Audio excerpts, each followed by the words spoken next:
Hey YouTube, welcome to my How to Paint Orks of the Evil Sunz. First I painted the red on the armor with Scab Red and also this bash of hair on the top of the orc's head.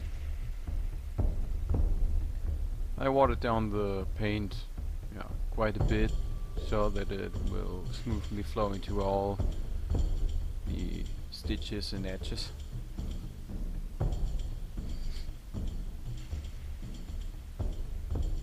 The Evil Sunz are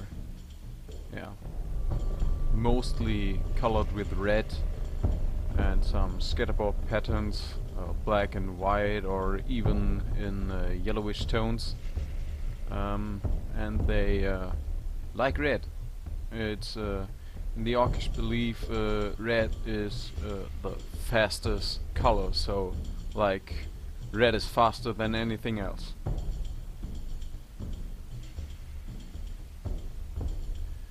This video is the first part of how to paint orc clans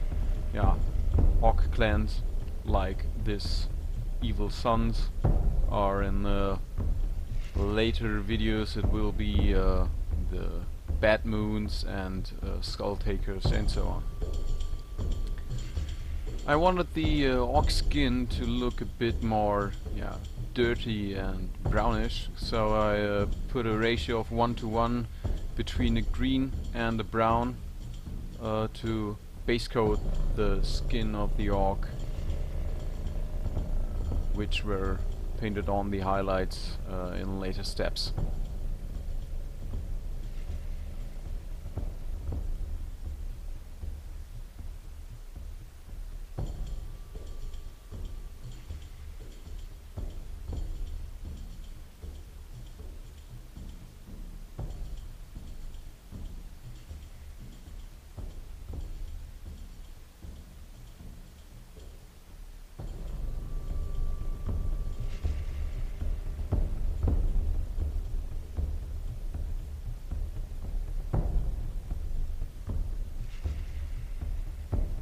First coat of leather armor parts, I used burnt Sienna Brown out of water-based colors. Here it's good to know that first water down the paint a bit more, so that it's like translucent, so that the black is shining through a bit, but not too much. And apply all the brown onto the leather parts. As we all know, orcs are like, we are the greatest, we are the best, and in the tabletop game they only have armor roll of 5 up, so they get killed by nearly everything instantly because of using no armor, like this Ork Boy, which has only like an armor part on his right shoulder. The bigger ones, like the Big Macs and the Ork boss or bosses, have a bigger armor, mostly scrap from vehicles of military, or gathered from other parts, from other game factions. They like to build them up from other parts. Mostly they look like a bit thrown together.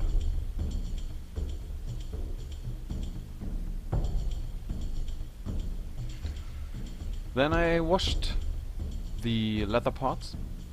I wanted them to look even as dirty as the orc skin, so an orc. It's quite dark brown tone, but it's okay, it's only a wash, so highlights will be put on in later steps.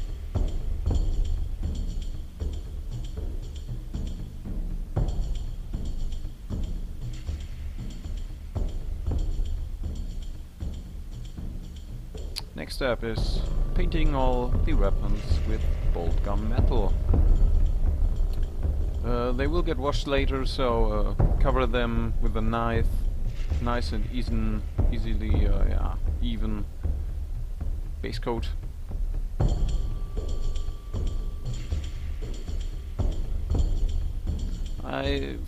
First of all, I didn't like this kind of painting orcs, but during the process I thought it's just great. So you can experiment. It's an orc. You can do anything you want. The armor can be colored with some tribal symbols, or you can even apply some tattoos to the orc. Paint in the face. So like a lot of the rings, the Urukai, they painted on this hand on their faces. You can use this also in tabletop, and later on I will use them on some other orcs. First highlight for the skin. So from this greenish brown tone, I put on some higher or brighter green colors. In this case I took Camo Green and watered it down for the first highlight to even let the darker colors shine through a bit. Gives a quite nice transition between the base coat and the highest of the highlight. So water the color down enough. You can see the effect also in this painting process quite good.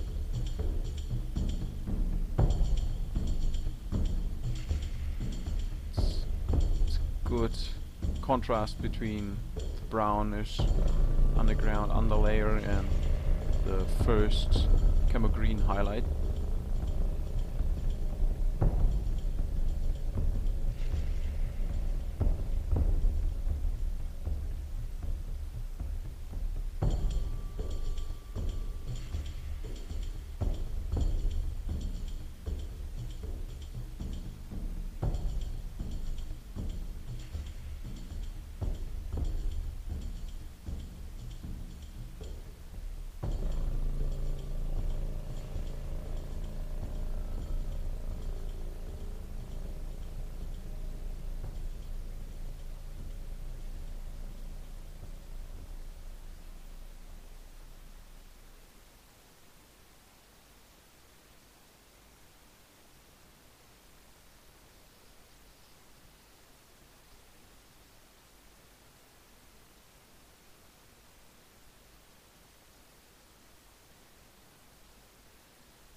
The next highlight is done with pure Camo Green, so it's thicker. It will layer upon the first highlight better, and it won't show through the base coat. So I just used it on the parts that could be hit by sunlight from up above. And yeah, to brighten up the skin a bit more. This orc is quite bright because when they get older, their skin turns dark. So they grow their whole life, and while growing, their skin becomes like a second armor. It gets thicker and it turns into like an muddy dark green tone, not this bright one like here. It's a quite young orc. So blood red as first highlight for the armor, just to give it a brighter look. And as we all know, orcs like this blood red color, and even though this is Evil Sunz are renowned for their love to the red color, and so I wanted just to brighten it up.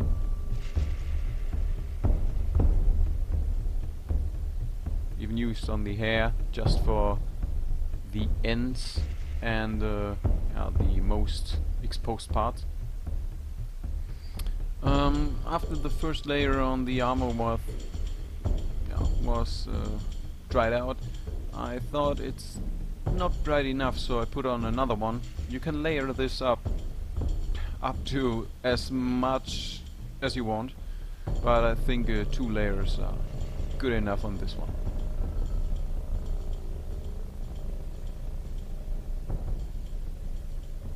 So, first highlight on leather. I just used the pure Beasty Brown directly from the pot, just watered down a bit.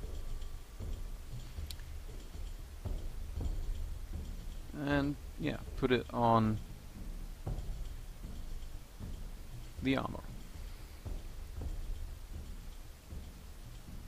Dheneb Stone, yeah, base layer for tooth and some special details on the miniature.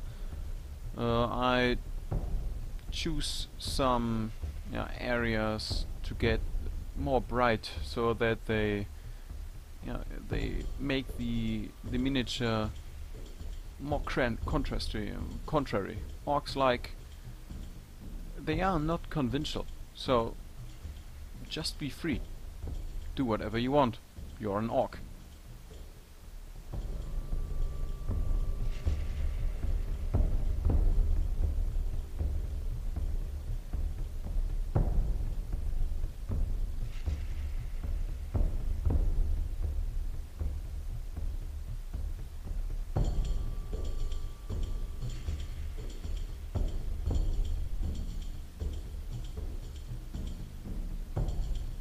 After the base coat, I highlighted it with pure white, just to strengthen the contrast even more.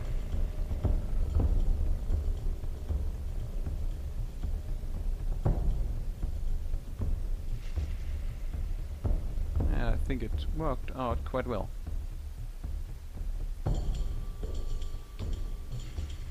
I decided to characterize this model a bit more, and I wanted to create a checkerboard pattern, like a one-liner on the armor guard. And first I base coated white, and after the base coat was finished, I put on some Chaos Black on my brush and just created this checkerboard pattern, this characteristic style for an orc, to make sure that the distance is nearly the same. Just use your brush. Use 1.5 width of your brush. That is a quite good distance between the black parts.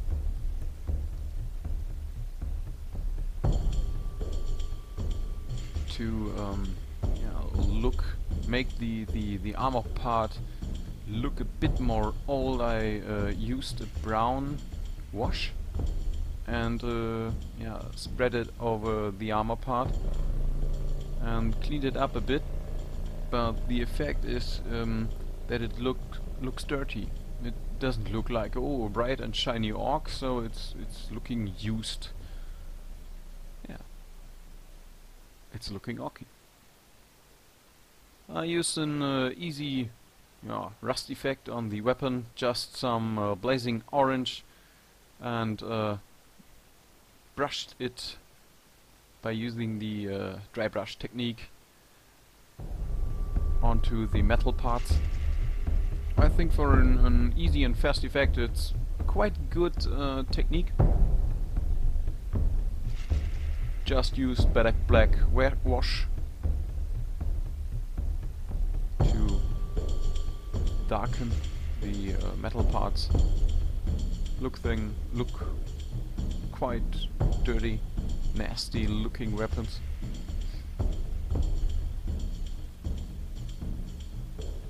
So here you are.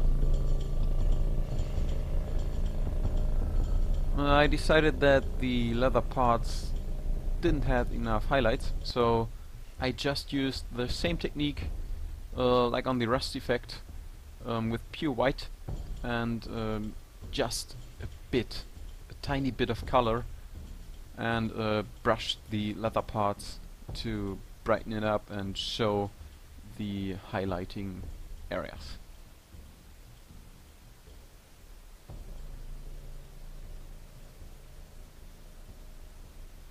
And so this Ork Boy is ready to get part of the armor. Thanks for watching!